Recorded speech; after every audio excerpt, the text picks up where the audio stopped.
I'm Catholic, they're Orthodox. Same Jesus, different in everything else. And today, I'm walking into the most sacred day of the entire year, Ukrainian Orthodox Easter, and it's nothing like what I grew up with. And honestly, I wasn't ready for what I saw inside. Stay with me now.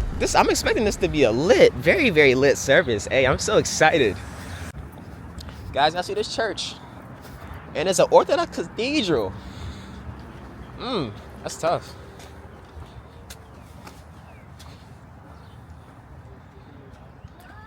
Wow, this is beautiful. Wow.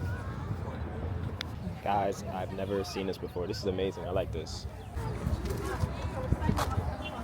Let's go inside the church, see what the cathedral is holding.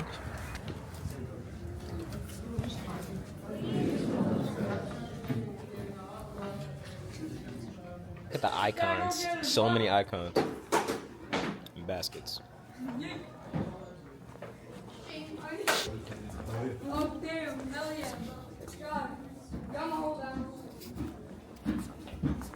Yo, it is extremely packed in here. Like, extremely packed to the brim. There's literally people standing outside. But it does make sense because this is the cathedral.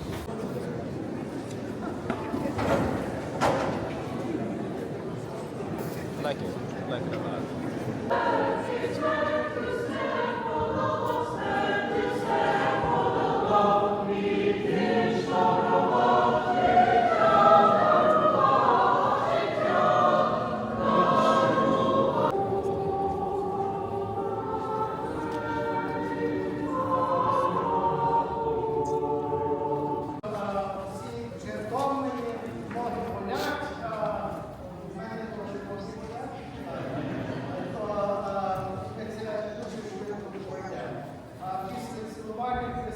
Beautiful church.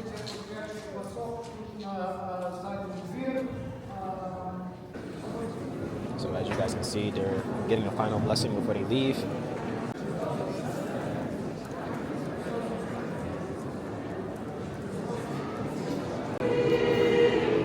Church is beautiful. Beautiful, beautiful church.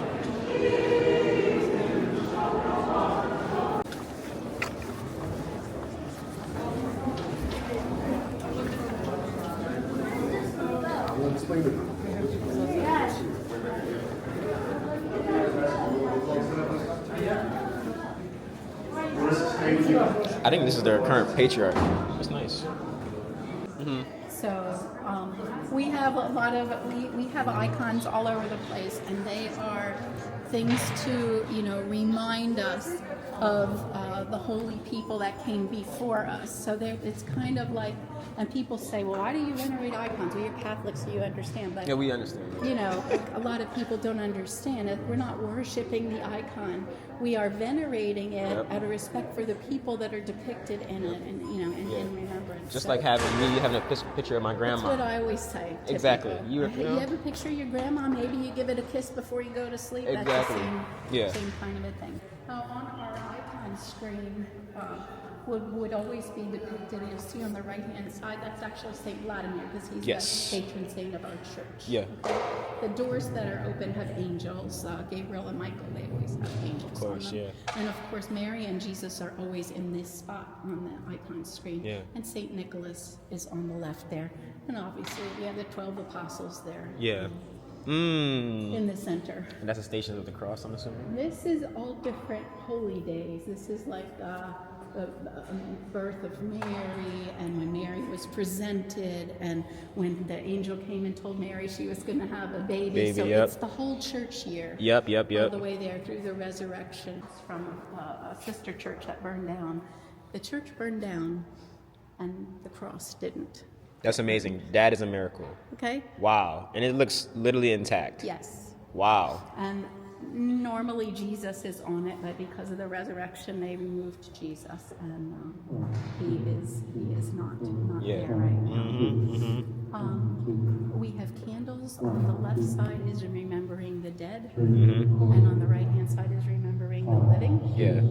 And when you guys, one thing I noticed is that when you guys come through, even the final blessing, you guys kiss the icon, or is it? I don't know how. So what's you bless yourself and you kiss the icon. Yes, we do that, and then go up and kiss the cross. Yeah, we bless ourselves. I was just in a Catholic church. We bless ourselves more. Yeah, I know, and I love that. And we also, something different from us is we now will not kneel, no kneeling prayers until ascension.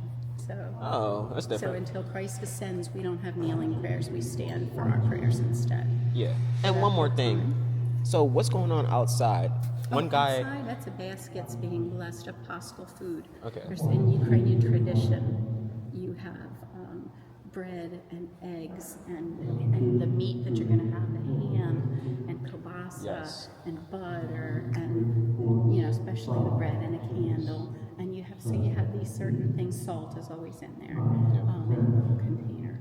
You get all of that food blessed, and then you go home and consume it. Yeah, because they were fasting all the way until We Easter. were fasting from meat and dairy products Yeah. for 40 days. Yeah, well, 40 days plus Holy Week. So it's more than 40 days that we're fasting. All of Lent plus Holy Week. Wow, so it's a little bit different in the Orthodox Church. Yeah. Wow. We all live far away. That's the other thing, right? You're Catholic. There's a local Catholic parish. I live 13 miles away in New Jersey.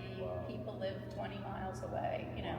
So you're probably not going to come on Saturday night when Father has Vespers or something if he has them to go to. So everybody goes, if you're going to go to confession, usually you go in the morning before liturgy. But we've had so many people during Lent because everybody's supposed to go during Lent.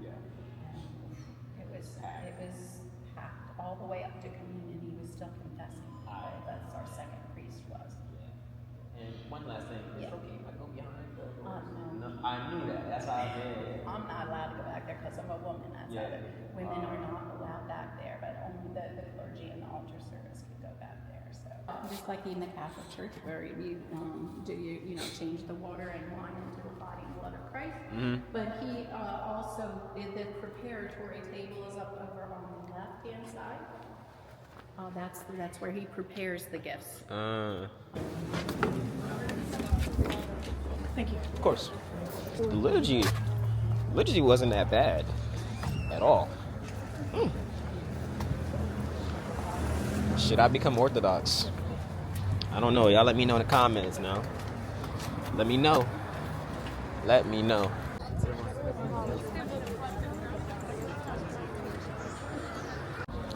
But yeah, this church is called St. Vladimir Ukrainian Orthodox Church.